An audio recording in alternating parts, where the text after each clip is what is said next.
जैसे ही prosecution evidence खत्म हो गए, मान लीजिए जितने भी गवाह हैं सबकी गवाहियां हो गई, जो डॉक्यूमेंट लगने डॉक्यूमेंट लग गए, उसके बाद होगी स्टेटमेंट ऑफ एक्यूज।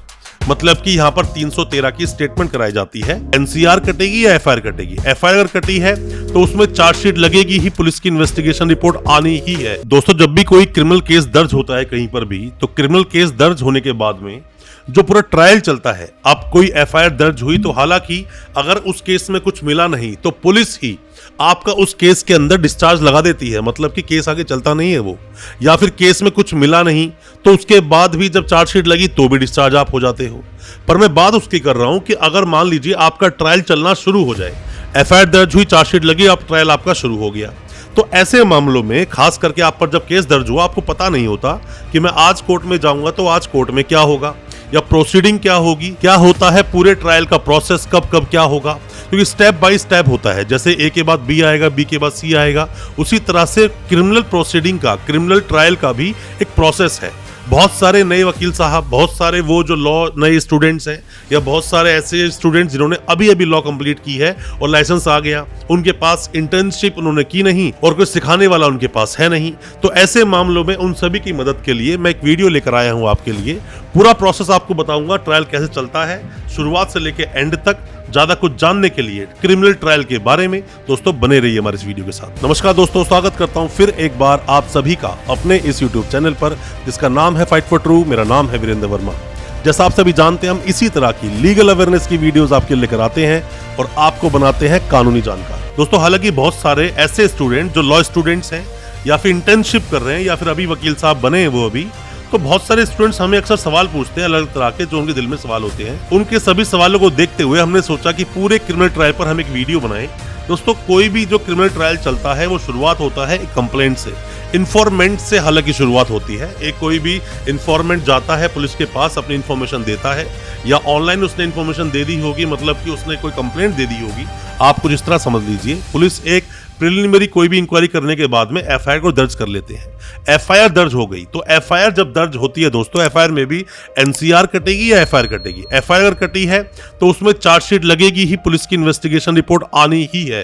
तो जो एफआईआर कटी आपकी, एफआईआर कटते ही किसी भी व्यक्ति को अगर पुलिस ने पकड़ा, मतलब कि उसको अरेस्ट कर लिया, 24 घंटों में मजिस्ट्रेट साहब के सामने पेश करेंगे। मजिस्ट्रेट साहब यहाँ डिसाइड करेंगे कि उसको अब रिमांड पर भेजें, मतलब कि पुलिस रिमांड में दे दें या फिर जुडिशियल कस्टडी में दे दें, मतलब जेल भेज दें। तो यहाँ पर अगर वो रिमांड पे गया 2 दिन 4 दिन 5 दिन के लिए, तो रिमांड के वापस आकर जब वापस पेश किया गया और पुलिस के पास कुछ भी नहीं है, कोई एविडेंस नहीं है, तो वहीं से वहीं बेल मिल जाती है। और अगर पुलिस के पास कोई भी एविडेंस है तो वहीं से उनको जेल भेज दिया जाता है, उस व्यक्ति को, उस एक्यूज को, क्योंकि अभी इन्वेस्टिगेशन करनी है। अब जेल भेज दिया गया, अब लगेगी यहाँ पर चार्जशीट। पर मैं एक बात आपको बता दूं दोस्तों, बीच में आप बेल लगा सकते हो चार्जशीट से पहले भी, जरूरी नहीं कि चार्जशीट का आप वेट ही करोगे, डिपेंड करता है केस पे केस। चार्जशीट लगेगी यहाँ पर इन्वेस्टिगेशन कंप्लीट होने के बाद में, पुलिस करेगी यहाँ पे चार्जशीट फाइल, और यहाँ पर सब चीजें उस पूरे के पूरे जो ये आरोप पत्र जो बनाया गया, पूरा ये डायरी भी आप इसको बोल सकते हैं, अलग तरह से अलग अलग स्टेट में बोली जाती है चीज। चार्जशीट जब कोर्ट में लग गई तो वह सब कुछ लिखा है। आपके वकील साहब उस चार्जशीट को बहुत डिटेल में अच्छे से पढ़ते हैं, कौन कौन से पेजेस सही हैं, कौन से पेजेस लगने चाहिए थे, कौन से नहीं लगने चाहिए थे, ऐसी बहुत सारी दोस्तों बातें होती हैं। अब दोस्तों, इसके बाद में जैसे ही चार्जशीट लग गई है आपकी, तो इन्वेस्टिगेशन पूरा होने के बाद में, मतलब कि चार्जशीट लग गई है, अब यहाँ पर जो अगला स्टेप आएगा वो होता है चार्जेस फ्रेम करने का, फ्रेमिंग ऑफ चार्ज। मतलब कि जो ऑफेंस हुआ है, किस किस सेक्शन के तहत आप पर मुकदमा ये आगे चलेगा, जो आप पर जो सेक्शंस लगाए गए हैं उन सब में जो ट्रायल आगे चलेगा वो सब मेंशन होता है, उसी को चार्ज फ्रेम करना बोलते हैं। हालांकि चार्जेस जो फ्रेम होते हैं वो किसी भी स्टेज पर अल्टर किए जा सकते हैं। जरूरी नहीं कि कोई आपके पर कोई सेक्शन लग गया वो बाद में हट नहीं सकता, या फिर कोई अगर सेक्शन नहीं लगा वो लग नहीं सकता। ये हो सकता है, डिपेंड करता है आगे होने के बाद में जब केस का फर्दर प्रोसेस चलता है।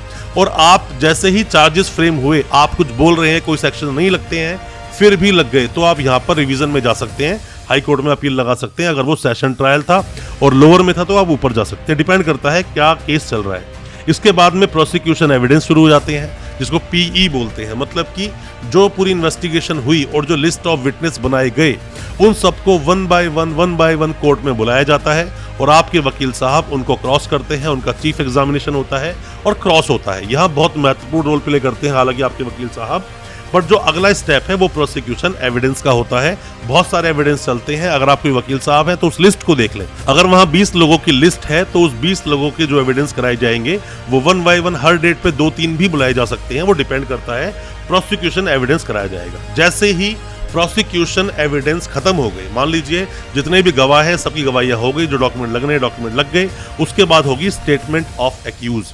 मतलब कि यहाँ पर 313 की स्टेटमेंट कराई जाती है, जिसमें कि आप ये भी बोल सकते हैं, इसमें स्टेटमेंट ऑफ एक्यूज को शॉर्ट में लोग ऐसे बोलते हैं कि ऐसे पर डेट आ गई।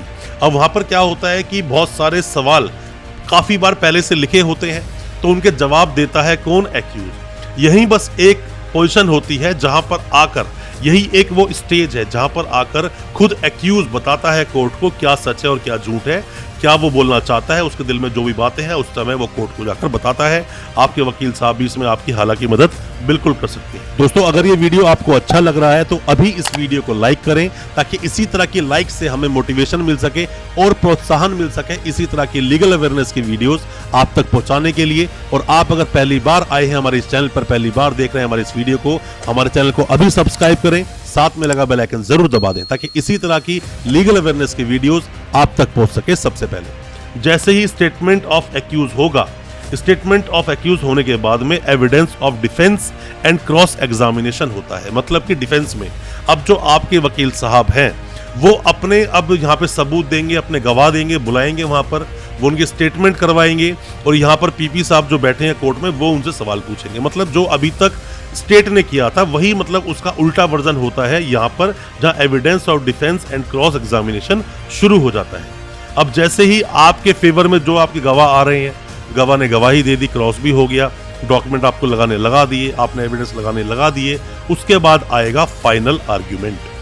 अब दोस्तों यहाँ पर आपके वकील साहब फाइनल आर्ग्यूमेंट पे आर्ग्यूमेंट करते हैं कि पूरे केस का जो जेस्ट बनता है, पूरे केस का शुरुआत कहाँ से हुई, क्या इल्लीगल अरेस्ट किया गया या 41A का नोटिस नहीं दिया, चीटिंग फोर्जरी का मामला था, या फिर किसी मामले मर्डर केस में हुआ कि जो वेपन है, वेपन सही तरह से जो भी कोई मतलब मर्डर हुआ, जो वेपन ऑफ मर्डर है वो सही से बराबर नहीं किया गया, या फिर हो सकता है कि इंडिपेंडेंट विटनेस नहीं है। बहुत सारी बातों पर आर्ग्यूमेंट किया जाता है, नए नए जजमेंट्स दिए जाते हैं, जजमेंट के आधार पर वो आर्ग्यूमेंट होता है, आर्ग्यूमेंट ले लिया जाता है और जैसे ही फाइनल आर्ग्यूमेंट खत्म होता है फिर नेक्स्ट डेट पे होता है डिलीवरी ऑफ जजमेंट।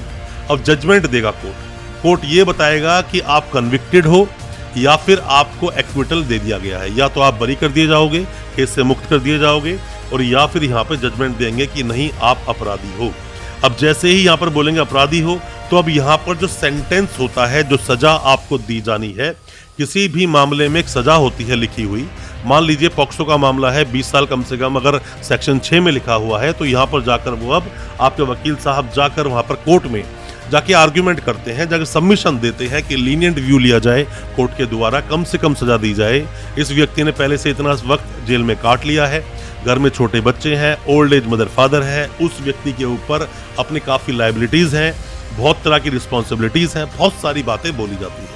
क्योंकि अब तो जजमेंट आ गया, कन्विक्शन दे दिया, तो आप दोबारा से नहीं जाओगे कि मैंने ऐसा नहीं किया, मैंने वैसा नहीं किया। अब तो आप लीनियंट व्यू की बात कर सकते हैं कि सजा मुझे कम से कम दी जाए। इन सब पर आपके वकील साहब अपना सबमिशन देते हैं और फिर नेक्स्ट डेट पर जजमेंट विथ पनिशमेंट, पनिशमेंट कितना दिया गया, कोई किसी तरह का फाइन लगाया गया कि नहीं लगाया गया, ये सब होता है। और जो भी जजमेंट का ऑर्डर आपके पास अब आया, पनिशमेंट जो उसमें लिखी है, अब आप उसके लिए अपील कर सकते हो उसके हायर कोर्ट में। पॉक्सो में मान लीजिए कन्विक्शन हो गया तो अब आप हाई कोर्ट जा सकते हैं, किसी मर्डर केस में हो गया हाई कोर्ट जा सकते हैं, चीटिंग फॉर्जरी के मामले में कन्विक्शन हो गया हाई कोर्ट जा सकते हैं, किसी भी मामले में आप जा सकते हैं हाई कोर्ट।